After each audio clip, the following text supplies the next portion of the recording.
wonderlike voorreg om weer eens vandag die woord te kan bring. Dit is vir my 'n voorreg. Ek wil vir u baie dankie sê vir elke terugvoering wat ek vandag ontvang het oor gister se video.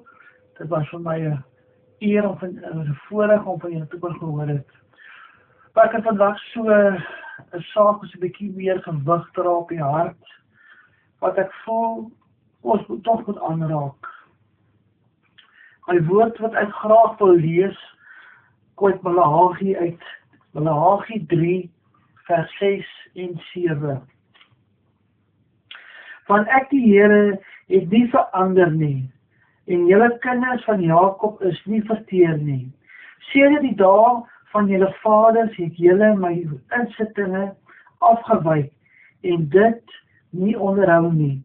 Keer terug na my, en ek wil na julle terugkeer, sê die Here van die leerskare. Die woord wat vandag uitgaan is, die Here het nie verander nie. Hy het nog nooit verander nie. Verskeie kere, dan hoor ons hoe mense daar buite ons so graag wil korrigeer, wanneer ons so mense sê, die dinge waarmee julle speel en doen, is nie volgens die woord nie. En dan kom hulle, dan sê ja, maar jy is oudtyds. Jy moet jou hart verander en begin in een kom waar ons van in hierdie tyd staan by 2025. Jy weet, die outeur van die woord het nog altyd dieselfde gebly. Die outeur van die woord is Jesus Christus self. Ek wil graag lees weer 'n gedeelte uit Hebreërs 13 vers 8. My woord van ons toe maak. Hebreërs 13 vers 8 sê die Here, Jesus Christus is gister en vandag dieselfde tot in alle ewigheid. God was nog altyd dieselfde gewees, nog voor die grondskeping van hierdie aarde. Hy is vandag tot nog steeds dieselfde God. Hy sal tot alle ewigheid dieselfde God bly. Daarom sal God se beginsels ook nooit verander nie. Die beginsel wat God toegepas het in Genesis, het hy pas toegepas in Openbaring, het sy ook in 2025 toepas. Dit wat vir God sonde was in Genesis, sal sonde bly in Openbaring, sal tot vandag tot 2025 nog steeds sonde bly. God het nie verander nie. Hy is 'n God van geregtigheid. En wat vir God 'n gruwel in die oë was in Genesis, is wat vandag toe in 2025 nog steeds 'n gruwel in sy oë. God bly dieselfde, hy is onveranderlik. Indien God sy siening ooit sou verander het, as dit ooit is as wat mense sê, ja, maar jy moet aanpas. Dinge is nou alles, is nie dieselfde as in die Ou Testament nie. Dan wil ek vir hulle sê, ek verskil van julle, want as God sou verander het in siening, oor sonde, dan was die kruisdood nooit nodig gewees nie, want dan hoef God ons dit te verander het. So daarom is dit 'n leuen wat die mense vertel, wanneer hulle sê, dat die Ou Testament is oudtyds, wat God daar bedoel het, is nie meer vandag van toepassing nie. Dis 'n leuen van Satan, moet dit nie glo nie. Asseblief, moet dit nooit glo nie. God bly altyd 'n God van geregtigheid. Hy was altyd dieselfde gewees. Galasiërs 6, ek wil graag vir daar uit 'n gedeelte lees, Galasiërs 6, vers 7. Moenie dwaal nie, God laat hom nie bespot nie, want net wat die mens saai, dit sal hy maai. Hy wat aan die vlees saai, sal ook hy verderf maai, maar hy wat in die gees saai, sal in die gees in die ewigheid maai. En laat ons nie moeg word om goed te doen nie, want op die regte tyd sal ons maai, as ons nie verslap nie. Dan sê het ons dan vir my, dat wat ons insit, nee, terwyl jy insit, gaan jy ook uitkry. So baie mense wil God kan voorskryf. So baie mense wil by God vereis, dat God moet verander, om by hulle standaarde aan te pas. Jy sien, hulle dink dat God bespot, sodat hulle wil hê God by hulle sondige natuur moet aanpas. Dit is waarom daar vandag so baie wetgewings is daar buite is, wat teenstrydig is met God se woord is. Wetgewings wat gedwing word vir ons om te probeer om hulle wat die sonde mee wil speel te moet aanvaar, om dit waarmee hulle mee besig is, omdat hulle erkenning gee, terwyl die woord sê, nee, wyk van die dinge af, ons moet dit nie doen nie, bly weg van die dinge af. Jy sien, hierdie selfde wetgewing sal ook eendag as 'n oordeel oor hulle afgespeel word. Dit wat ek dink aan die saak wat almal wil hê dat Suid-Afrika moet weer 'n goeie en 'n mooi en 'n wonderlike land wees. Almal wil graag veilig wees. En vroeger jare was die land was soveel werkgeleenthede gewees.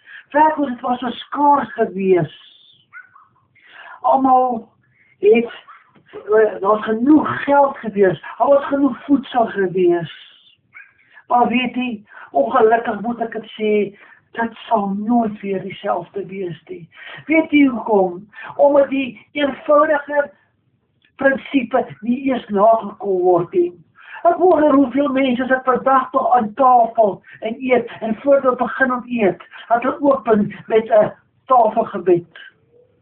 Hoeveel mense gaan ooit nog sê, ek wil vandag hier Sondag na die huis van die Here toe gaan. Kyk na die kerke. Vroeger jare was die kerke vol gewees. Daar was baie mense gewees. Toen was het goed gegaan by Suid-Afrika. Vandag is die kerke leeg. Daar het selfs soveel kerke toegemaak. Kyk wat is die uitkomste, wat ons saai soos maai. Kyk wat gaan in ons skole. Daar mag nie eens meer godsdienst gehou word nie. Daar mag nie Bybel gelees word nie. Daar mag nie meer gebid word nie. Die CSV, waar is dit? Die kerkjeaksies, waar is dit? Dit het weggegaan. Het mag nie meer gedoen word nie. Vir ons wetgewing geplaas op hierdie dinge. En toch, as ons gesê, dan kyk we gaan na skole, daar is chaos in die skole, die onderwysers voel bedreig. Die kinders, daar is nie met discipline nie. Dit is die kinders wat ons vandag grootmaak, wat eendag die leiers van die land moet wees. Dit is hoekom daar geen respek is meer vir gesag nie, want die mense het eenvoudig nie meer respek vir God nie. Het vergeet hoe om te bid, het vergeet hoe om Bybel te lees. Hulle het absoluut van God vergeet. Nou dat er chaos in die land is, nou dat er soveel probleme is, dan het hulle nog die vermeerderheid om te vraag, maar waar is God? Terwyl hulle God een kant toegestoot het en God verwerp het. Dit is so jammer om die dinge te kan lees, om te besef dat mense het afgewyk van God af. Want ek wil graag eintlik lees daarin in 2 Kronieke 7 vers 14, wat staan daar geskrywe, wat het so van toepassing is. Daar staan, en my volk, oor wie my naam uitgeroep is, hulle verootmoedig en bid, en my aangesig soek, en hulle bekeer van hulle verkeerde weë. Dan sal ek uit die hemel hoor, en hulle sonde vergewe, en hulle land genees. God het nie verander nie. Ons het verander. Die mensdom het verander. God bly nog steeds 'n God van geregtigheid. God is absoluut nog steeds sonde. Daarom sê God, kom nou na hom toe. Bekeer julleself. Laat staan julle sondige natuurlike dinge. Los dit uit. En ga na die Here toe. en vra vergifnis, en God sal ons vergewe, en hy sal weer Suid-Afrika herstel. As ons self verootmoedig, ons buig voor Jesus Christus neer, sal God hierdie land weer herstel. Dieselfde God van Genesis, dieselfde God van Openbaring, hy wat eendag weer sal terugkeer om ons te kom haal, is vandag hier in 2025 dieselfde God. Hy het nie verander nie. Waarom kan ons nie terugkeer na God toe nie? Suid-Afrika, ek smeek julle, kom nou na die Here toe en maak julle saak met God reg. Dan sal alles weer herstel word. Ons kan sien die chaos, maar meeste mense, hulle het geen respek vir gesag soos die polisie nie, soos justisie nie, selfs ook nie vir verkeersgestapel meer nie. Dan vra ek dit waarom wat hulle nie respek vir God nie. Suid-Afrika, kom ons bid vir, dat Suid-Afrika weer sal terugkeer na God toe. Here, ek bid my God, dat hierdie woord sal uitgaan, Here, dat elke uitdrukking van hierdie land, Here, dat elke hartsbegeerte sal wees om U te dien, Here. Dat ons onsself sal terug sal keer, my God, na die woord toe, my God. En dat aan die woord gehoorsaam sal wees. Dat ons sal uit sal reik, my God, om U te behaag, my God. Dat ons die beginsels van U woord ons begeerte sal word. Dat die beginsels van die woord in ons hart sal leef en dat dit ons standaard sal word, Here. Help ons, Here. Ons bid, my God, dat Suid-Afrika net weer sal doen wat U van het vra. Ons gaan op ons knieë voor U, Here. Daar is soveel droogte daar buite, Here. Here, U wil vir ons die reën stuur. Maar Here, U slaat die sluise toe, omdat hulle van U vergeet het. Here, volgende Here wil ons, Here, ons herinner onsself, Heer, aan U goedheid en U guns in ons lewens. Ons onthou, Here, toe alles so mooi en goed was. Help vir ons om weer terug te keer na dieselfde beginsels. In Jesus naam het ons dit. Amen. Wel, geseënde dag vir U. Ek vertrou dat alles goed sal gaan met U. Kom ons keer terug na die woord van die Here. Kom ons vertel ons kinders van die Here. Kom ons leer hulle dat God is 'n goeie God. En God sal ons altyd seën wat hy wil. Maar as ons rug teen God draai, sal hy sy rug teen ons draai. En dan is daar moeilikheid. Maar as ons self vermoedig vir God, dan sal hy ons seën. Geseënde dag.